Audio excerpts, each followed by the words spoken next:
This speech is the keynote address from the Democratic Convention of July 27, 2004, from the Birthday King, aka my forever president, aka Cool Breeze, 44th President Barack Obama. I picked this speech so some of y'all could remember what a president of this country should sound like, and also what a president should be worried about.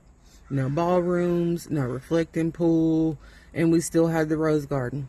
So enjoy this moment of brilliance and empathy from one of the best orators and obviously one of the greatest presidents and the first and only black man who showed up and showed out like we do with greatness.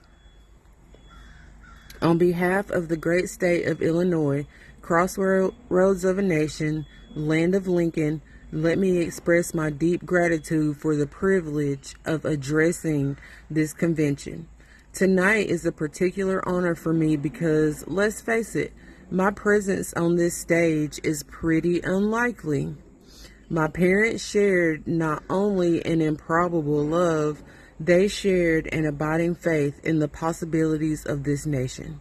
They would give me an African name, Barack, or Blessed, believing that in a tolerant America, your name is no barrier to success.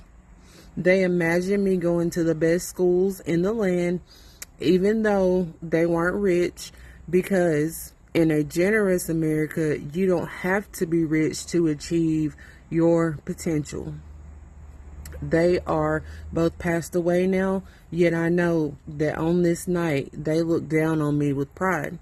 I stand here today, grateful for the diversity of my heritage, aware that my parents' dreams live on in my precious daughters.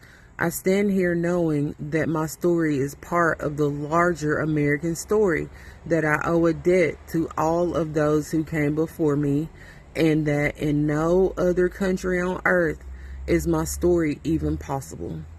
Tonight we gather to affirm the greatness of our nation, not because of the height of our skyscrapers or the power of our military or the size of our economy. Our pride is based on a very simple premise, summed up in a declaration made over 200 years ago. We hold these truths to be self-evident, that all men are created equal, that they are endowed by their Creator with certain inalienable rights, that among these are life, liberty, and the pursuit of happiness.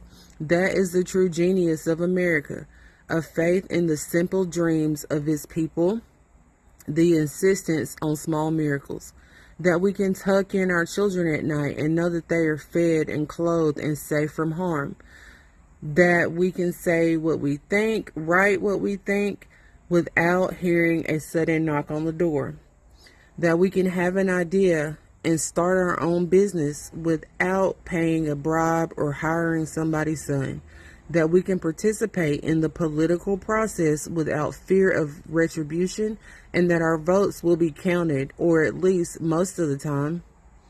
This year, in this election, we are called to reaffirm our values and commitments, to hold them against a hard reality and see how we are measuring up to the legacy of our forebears and the promise of future generations.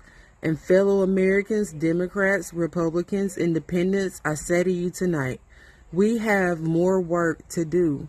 More to do for the workers I met in Galesburg, Illinois, who are losing their union jobs at the Maytag plant that's moving to Mexico, and now are having to compete with their own children for jobs that pay $7 an hour.